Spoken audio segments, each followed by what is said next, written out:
एक बार अर्जुन को अहंकार हो गया कि वही भगवान के सबसे बड़े भक्त हैं। उनकी इस भावना को भगवान श्री कृष्ण ने समझ लिया। अर्जुन का अहंकार तोड़ने के लिए एक दिन भगवान उन्हें अपने साथ घुमाने ले गए।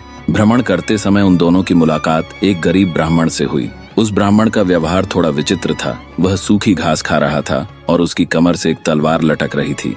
अर्जुन हैरान हो गए। उन्होंने उस ब्राह्मण से पूछा, आप तो अहिंसा के पुजारी हैं, जीव हिंसा न हो इसलिए सूखी घास खाकर अपना गुजारा करते हैं, लेकिन फिर हिंसा का यह साधन तलवार आपके साथ क्यों है? ये प्रश्न सुनकर ब्राह्मण ने जवाब दिया, मैं कुछ लोगों को दंड देना चाहता हूँ। अर्जुन ने उत्सुक होकर फिर प्रश्न किया, हे महात्मा, आपके शत्रु कौन हैं?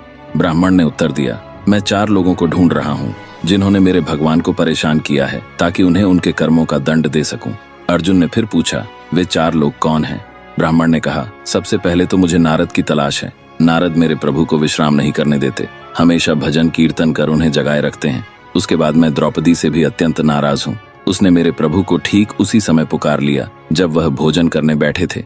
उन्हें उसी समय भोजन छोड़कर उठना पड़ा ताकि पांडवों को महर्षि दुर्वासा ऋषि के श्राप से बचा सकें। अर्जुन ने पूछा, आपका तीसरा शत्रु कौन है? ब्राह्मण ने उत्तर दिया, वह है हृदयहीन प्रहलाद। उस दुष्ट के कारण मेरे भगवान को गर्म तेल के कड़ाहे में प्रवेश करना पड़ा, हाथी के पैरों तले कुचला जाना पड़ा और अंत में खंभे से प्रकट होने के लिए विवश होना पड़ा। और मेरा चौथा शत्रु है अर्जुन। उसका दुस्साहस तो देखिए, उसने तो मेरे भगवान को अपना सारथी ही बना डाला। उसे भगवान की असुविधा का थोड़ा भी ध्यान नहीं रहा।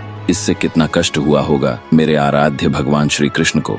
यह सब बताते बताते उस गरीब ब्राह्मण की आंखों से आंसू बहने लगे। उस गरीब ब्राह्मण की ऐसी निस्वार्थ भक्ति देखकर अर्जुन का सारा अहंकार पानी की तरह बह गया। उन्होंने भगवान श्री कृष्ण से क्षमा मांगते हुए कहा, मेरी आंखें खुल गईं प्रभु।